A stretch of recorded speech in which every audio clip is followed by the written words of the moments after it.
അമേരിക്കയിൽ 67 പേരുടെ മരണത്തിനിടയാക്കിയ അപകടത്തിൽ തകർന്ന അമേരിക്കൻ എയർലൈൻസ് ജെറ്റ് വിമാനത്തിന്റെ ബ്ലാക്ക് ബോക്സ് കണ്ടെടുത്തു.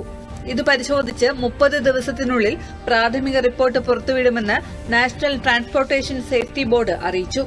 സൈനിക ഹെലികോപ്റ്ററുമായി കൂട്ടിയിടിച്ച വിമാനം പോട്ടോമാക് നദിയിൽ തകർന്നു വീഴുകയായിരുന്നു. US നഗരമായ ഫിലാഡൽഫിയയിൽ ചെറു മെഡിക്കൽ യാത്രാ വിമാനം തകർന്നു വീണ് 7 മരണം. റോട്ടിലും കെട്ടിടങ്ങളിലുമായാണ് വിമാനാവശിഷ്ടങ്ങൾ പതിച്ചത്. വിമാനത്തിലുണ്ടായിരുന്ന 6 പേരും റോഡിലുണ്ടായിരുന്ന മറ്റൊരാളും മരിച്ചതായി അധികൃതർ അറിയിച്ചു. 19 പേർക്ക് പരിക്കേറ്റു. എല്ലാവരും മെക്സിക്കൻ പൌരന്മാരാണ്.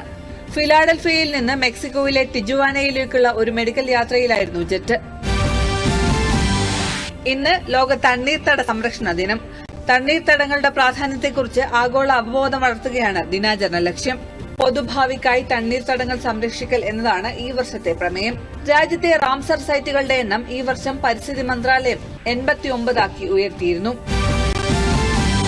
സൊമാലിയയിൽ IS കേന്ദ്രത്തിനെതിരെ US സൈന്യം വ്യോമാക്രമണം നടത്തി.